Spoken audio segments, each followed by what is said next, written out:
சந்தியா ஜானகி சீரியலில் நாளைக்கு என்ன நடக்குதுன்னு பார்க்கலாம் வாங்க. எபிசோட் வேறு லெவலில் மாசாக இருந்துச்சுன்னே சொல்லலாம். மிஸ் பண்ணாமல் ஃபுல்லோடையும் கேளுங்க. அதுக்கு முன்னாடி இந்த வீடியோ பிடிச்சிருந்துச்சுன்னா லைக் பண்ண பாருங்கள். ரொம்ப பிடிச்சிருந்துச்சுன்னா நம்ம சேனலுக்கு வந்து சப்ஸ்கிரைப் பண்ணி கண்டினியூஸாக ஆதரவு வந்து தாங்க. நம்ம மாயா கிட்ட வந்து பேசுகிறாங்க ஜானகி. மனசு விட்டு பேசுகிறாங்கன்னே சொல்லலாம். சீனு ஏமா நேற்று நீ தானே இல்லாமல் இருந்தா, எனக்கு ஒன்றும் புரியல, தெரியல, ஏதாவது கவலை இருந்திருக்கும். கவலைன்னா இந்த கல்யாணத்தை பற்றி கவலையா? நீங்கள் என்ன சொல்கிறீங்க, எனக்கு ஒன்றும் புரியலங்கிற மாதிரி அந்த இடத்துல மாயா சொல்லி சமாளிக்கிறாங்க. ஆனால் நம்ம ஜானி அம்மாவுக்கு தான் முன்னாடியே தெரியல. கல்யாணம் பற்றி கவலைன்னா அவனுக்கு என்னன்னு புரியல மாயா. சரி, நான் உனக்கு விளக்கி வந்து சொல்கிறேன். அவனுக்கு இந்த பொண்ணை பிடிக்கலையோ, வேற யாராவது பொண்ணை மனசில் நினச்சிட்டு இருக்கானோ அப்படின்னு சொல்லி டேரெக்டாக வந்து கேட்குறாங்க அந்த இடத்துல நம்ம ஜானிங்கம்மா. அப்போன்னு பார்த்து அப்படியெல்லாம் இருக்க வாய்ப்பே இல்லை. நிச்சயம் நீங்கள் ஆசைப்பட்ட மாதிரி தான் சாருமதி கழுத்தில் தான் அவன் வந்து தாலி கட்டுவான். அதில் எந்த விதத்துலேயும் மாற்றமே இல்லைங்கிற மாதிரி சொல்கிறாங்க அந்த இடத்துல. இதை கேட்டோன்னு வந்து பேரதிர்ச்சியாக நிற்கிறாங்க. என்னடா அது இப்படி சொல்லிக்கிட்டு இருக்கா, இவன் மனசில் இருக்கிற ஆசை வந்து நம்மள்ட்ட சொல்லுவான்னு நினச்சோம், ஆனால் இன்னமும் சொல்ல மாட்டேங்கிறாளேங்கிற மாதிரி தான் யோசிச்சுட்டு இருக்காங்க அந்த இடத்துல. சரிம்மா, நீ என்னமோ சொல்கிற, நீ சொன்ன மாதிரி நடந்தால் சந்தோஷம் தான் சொல்லிட்டு கேஷுவலாக வந்து போகிறாங்க. அந்த இடத்துல நம்ம ஜானகிம்மா கிச்சனில் வந்து சமைச்சிட்டு இருக்காங்க. மாயாவை பிடிச்சி வறுத்தெடுக்கிறாங்க நம்ம தனலம். என்ன நினச்சிட்டு இருக்க? அம்மாவே கேட்குறாங்க, நீ வந்து யாரையும் லவ் பண்ணுறியா, அதாவது சீனு மாமாவை பற்றி லவ் பண்ணுற சமாச்சாரம் தெரிஞ்சு தானே கேட்குறாங்க. நீ அப்படியே சொல்லியிருக்கலாம்ல, நீயா ஒன்று சொல்லி அவங்க கேட்டதுனால தானே சொன்னேன்.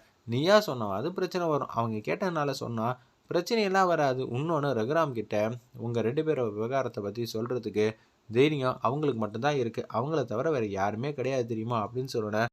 தனம், கொஞ்சம் நேரம் அமைதியாக இருக்கியா? பிரச்சனை முடிஞ்சு போன பிரச்சனையை திருப்பி முதலேருந்து ஆரம்பித்தா எந்த வேலையும் ஓடாதுன்னு சொல்லுவாங்க. அமைதியாரு, எதுவாக இருந்தாலும் புதுசாக வந்து பார்த்துக்கலாங்கிற மாதிரி அதிரடியாக மாதம் வந்து பேசிகிட்டு இருக்காங்க. ஒரு பக்கம் உச்சக்கட்ட கோவத்தில் வந்து இருக்காங்க நம்ம தனம் வந்து மாயா மேலே. அப்படியே ஃபீல் பண்ணிட்டு கிச்சனுக்கு வெளியே உட்காந்து அழுதுகிட்டு இருக்காங்க. கிச்சனில் வந்து சமைச்சிக்கிட்டு இருக்காங்க நம்ம ஜானகி அம்மா. அப்பான்னு பார்த்து பாக்கியே வராங்க. அண்ணி, தனலட்சுமி ஏதோ அழுதுகிட்டு இருக்கா, என்ன ஏதுன்னு கேளுங்க, எனக்கு பயமாக இருக்குது. நீங்கள் எதுவும் திட்டினீங்களா? திட்டலையேன்னு சொல்லும்போது அச்சோ கார்த்தி மாப்பிள்ள கல்யாணத்தில் எதுவும் பிரச்சனை பண்ணிட்டாரோன்னு சொல்லி குடுக்குன்னு வெளியில் வந்து ஓடி வராங்க. எழுதி தாங்க ஆச்சு, ஏன் உட்காந்து அழுதுகிட்டு இருக்க? அம்மா, கல்யாணத்தில் பிரச்சனைமா அப்படின்னு சொல்கிறாங்க. என்னது கல்யாணத்தில் பிரச்சனையா? கார்த்தி மாப்பிள்ள எதுவும் பிரச்சனை பண்ணாரா அப்படின்னு சொல்லி கேட்குறாங்க. அம்மா, ஏன் கல்யாணத்தில் இல்லைம்மா, மாயா கல்யாணத்தில் தான்மா பிரச்சனை. நீ என்ன சொல்கிற? மாயா சீனு கல்யாணத்தில் பிரச்சனையா? அவங்க 2 பேரும் லவ் பண்ணுறாங்கம்மா, அவங்க 2 பேரும் தாம்மா சேர்ந்து வாழணும். கிஷோர் சொன்னது எல்லாம் உண்மைன்னு எனக்கு நல்லாவே தெரியும்னு ஜானகி வந்து நெத்தியடியே அடிக்கிறாங்க. அம்மா, தெரிஞ்சிருந்துமா இந்த கல்யாணத்தை பண்ணி பார்க்கணுன்னு ஆசைப்பட்ற? உங்கள் அப்பா வாக்குறுதி கொடுத்துட்டாங்க, அப்படி இருக்கும்போது என்னால் என்ன செய்ய முடியும்னு நினைக்கிற அப்படின்னு சொல்கிறாங்க. அம்மா, என்னம்மா எப்போ பார்த்தாலும் வாக்குறுதி வாக்குறுதினா, அவளுக்கு பிடிச்சமான வாழ்க்கையை நீ தானம்மா அமைச்சு தரணும். எனக்கு ஒன்றுமே புரியலம்மா. அம்மா, தயவு செஞ்சு அப்பாட்ட பேசு. உங்கள் அப்பாட்டெல்லாம் முன்னாடியெல்லாம் நின்றுலாம் பேச முடியாது. இதுவே என்னோட காதல் வந்து நிறைவேறாமல் போயிருந்துச்சுன்னா நீ எனக்காக பேசுவல்ல, அதே மாதிரி தானே இப்போ மாயாக்காக நீ பேசி தானே ஆகணும். உன்னோட தங்கச்சி பொண்ணுன்னு நினச்சியா? இல்லை, மாயா வந்து உன்னை அம்மா போல தானே பார்த்துட்டு இருக்கா. நீ என்ன பண்ணணும்? பொண்ணோட ஆசையை நிறைவேற்ற அப்பா கிட்ட பேசுவியா மாட்டியா? பேசுவல்ல, தயவு செஞ்சு பேசுங்கிற மாதிரி கெஞ்சுறாங்க அந்த இடத்துல நம்ம தனலட்சுமி. என்னால் முடியுமா இல்லையான்னு தெரில. அம்மா, ஒன்னாலே சில பல முடிவெல்லாம் இந்த வீட்டில் முடியாதுன்னு சொன்னா நாங்களாம் நினச்சி பார்க்குறதே தப்புமா, தயவு செஞ்சு புரிஞ்சுக்கம்மா அப்படின்னு சொல்லும்போது, சரிம்மா, சரியான சந்தர்ப்பம் வரட்டும், நான் பார்க்குறேன்னு சொல்லிட்டு சாமி ரூமுக்கு வந்து போகிறாங்க. எல்லாரும் வந்து சுற்றி நிற்கிறாங்க. அப்பன்னு பார்த்து தீக்குச்சி ஏற்றும் போது திருப்பி வச்சு குச்சியை மட்டும் உரசுறாங்க. அந்த இடத்துல வந்து எதுவுமே மேலே வந்து பிடிக்கிறதுக்கு ஒன்றும் இல்லை போல இருக்குது அந்த இடத்துல. இதை வந்து ரமணி பாட்டி வந்து பார்த்துட்றாங்க. தனம், உங்கள் அம்மாட்ட வந்து சொல்லு, அவள் மாற்றி தீக்குச்சியை பிடிச்சிருக்கான்னொன்னே அச்சோ சாரிங்கன்னு சொல்லி கரெக்டாக பிடிச்சி அப்படியே வந்து விளக்கெல்லாம் ஏற்றி முடிச்சிடுறாங்க. ஒத்துமொத்த குடும்பமும் சாப்பிட்டு முடிச்சிடுறாங்க. முடிக்கும்போது ரகுராம் மட்டும் கடைசியாக வந்து சாப்பிட்றாப்புல.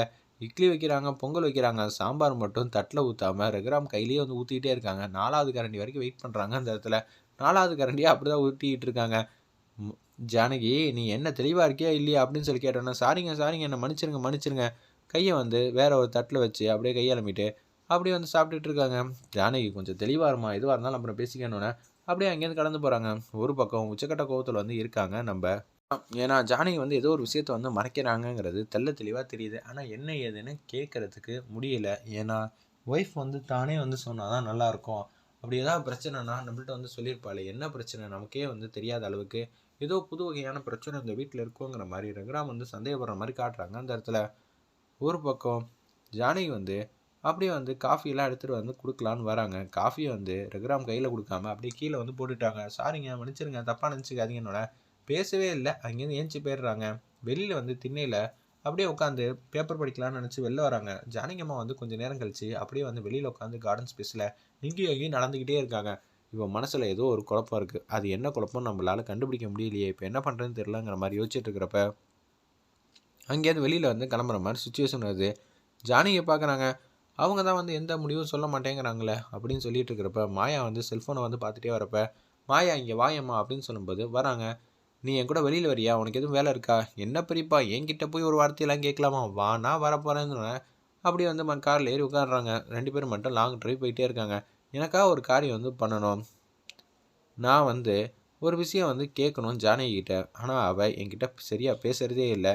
எப்போதுமே வந்து ஜானகி வந்து ஏதாவது ஒரு விஷயத்த வந்து மறைச்சிருவா. அது அவளாக சொன்னால் தான் உண்டு. முக்கால்வாசி நேரம் வந்து எங்கள் 2 பேருக்குள்ளே கம்யூனிகேஷனே இருக்காது. ஆனால் நாங்கள் அடிக்கடி பேசிட்டு தான் இருப்போம். இதுதான் எனக்கு தெரியுமே, இது ஒன்றும் ரகசியம் இல்லையேன்னு சொல்லி மாயா வந்து எல்லா ரகசியத்தையும் போட்டு உடைக்கிறாங்க.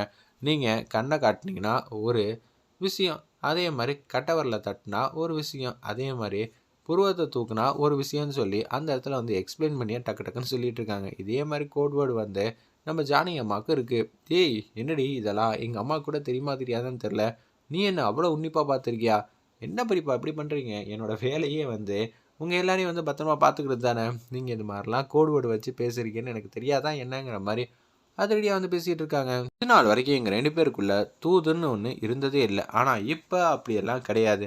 கண்டிப்பாக தூது விட்டு தான் ஆகணும் போல இருக்குது. என் மனசுக்கு ரொம்ப கஷ்டமாக தான் இருக்குது அப்படின்னு சொல்லி பேச்ச ஆரம்பிக்கிறாங்க. அந்த இடத்துல நம்ம ரகுராம், என்ன ஆச்சு பெரியப்பா, என்ன பிரச்சனை உங்களுக்கு, ஏன்னா ஜானகி வந்து எல்லாத்தையும் வந்து உண்மையெல்லாம் வெளியில் சொல்லுவாளான்னு பார்த்தா சொல்ல மாட்டா. அப்படியே மனசுக்குள்ளே வந்து பூட்டி பூட்டி வச்சுப்பா. அவகிட்டேருந்து எல்லாத்தையும் கண்டுபிடிச்சி அவளுக்கு என்ன வேணும் ஏது வேணும்னு இப்போ செஞ்சு கொடுக்குறதெல்லாம் எவ்வளோ கஷ்டம் தெரியுமா அப்படின்னு சொல்கிறாங்க அந்த இடத்துல. சரி இப்போ நான் என்ன பண்ணணும் அதை மட்டும் சொல்லுங்கள் அப்படின்னு ரகுராம் கிட்டே கேட்டோன்னே ரகுராம் வந்து டக்கு டக்குன்னு சொல்ல ஆரம்பிச்சிடுறாங்க அந்த இடத்துல.